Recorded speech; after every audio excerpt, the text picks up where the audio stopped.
Hi guys, good afternoon. Welcome back to my YouTube channel, my Green Journal. For today's video guys, update na naman tayo sa mga hanging plants natin. Ayan. So kanina maganda yung panahon, sobrang init. Kaya nagkakulay yung mga tips ng kanilang leaves. Yan yung mga hanging plants natin dito guys. Ayan. So yung ating Adelphi guys, ayan, nakalbo. Dahil pinutulan ko at ginawa kong souvenir. Ayan guys, yung mga plants natin na nakahang dito sa harap ng bahay. Yung ating burrito, napaka laguna niya. Ayan. Ayan. So rain or shine sila dito guys, dahil ito lang yung takip ko dito sa kanila, yung net lang. So rain or shine sila dito. So gustong gusto ni burrito yung rainwater, kaya tumataba sila, mabilis lumago. Ayan yung ating ghosty. Ayan, ghosty ba to guys o ghost plant? Ayan, so ito pinutulan ko din dahil ginawa kong souvenir. So ito yung mga natirang plants natin dito guys na nakahang sa harap ng bahay. Ayan, so yung ating variegated pendants. Ayan, so buhay na siya guys, unti-unti nang lumalago yung ating variegated stinky. Ayan, so buhay na rin. Ayan, so dito nilagay ko sila dito guys para maulanan at para tumaba sila guys. So ito yung non-war na stinky natin. Ayan, may mga flower na siya oh. Ayan guys, yung update sa mga hanging plants natin dito sa harap ng bahay.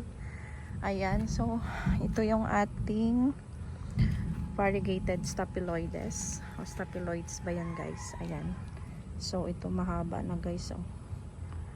Ayan, so ito yung pot na pinaglagyan ko dahil napaka-lush na niya, so hindi na siya kasya sa pot na, sa white pot na pinaglagyan ko sa kanya. Ayan. So ito guys, so parang napupunggos na siya, so sa kakaulan. Ito yung ating napaka tabang Maltese cross.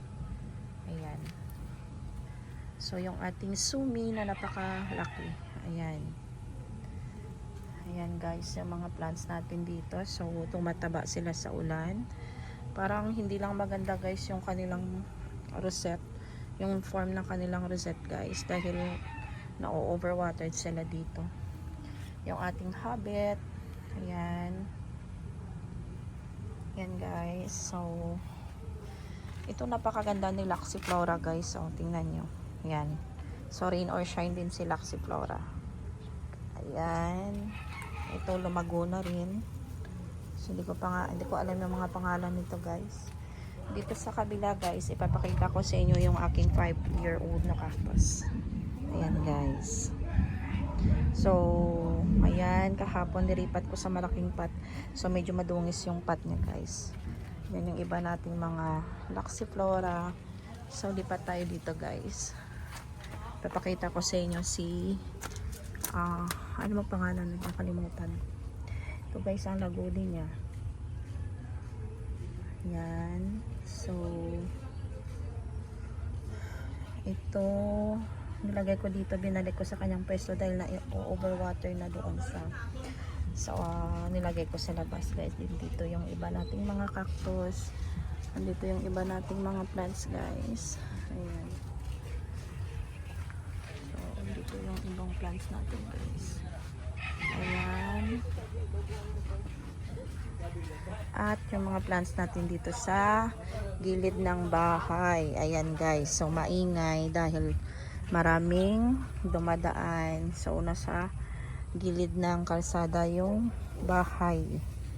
Ayan, so pagpasensyahan nyo na po yung ingay na pag may dumadaang sasakyan. Ayan, tsaka pag may dumadaang tao, yan talagang maingay pag nasa gilid ng kalsada yung bahay natin.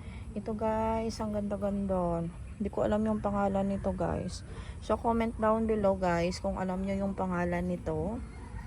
Ayan, so ito na yung baby niya guys, o lumaki na. Ayan. So, ito 5 heads na siya, guys. Ayan.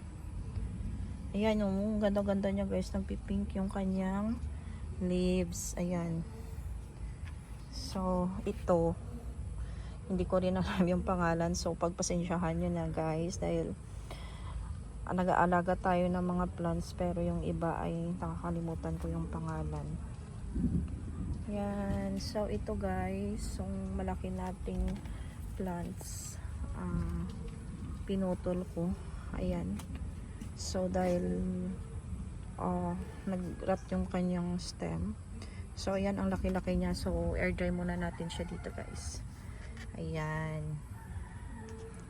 Ayan yung mga plants natin, guys. So, ngayong hapon, yan, makulimlim. Ayan. So, kanina, ang ganda ng init. Ngayon, parang uulan na naman, guys. So, yung ating hakuho, ayan, parang nagto 2 heads siya, guys. Hindi ko alam 2 heads o 3 heads. Ayan. So, sobrang laki nito, guys. Oh. Ang laki-laki ng ating hakuho.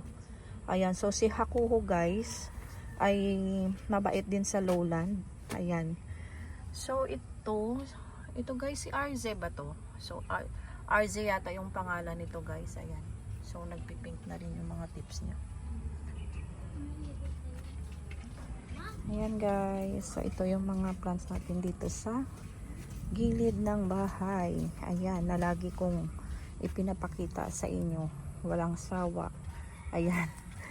So, napaka-lush nila dito. Ayan, at maganda yung kulay nila.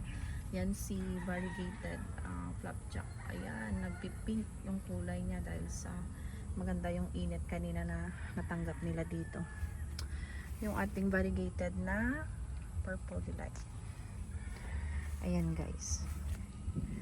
So, ano pa ba? So, yan yung ating beltana. Yung nagpipink na. Yan, nagpipink na yung ating beltana at yung ating variegated jade. Yan. Yung ating Richie ba to, guys? Ayan.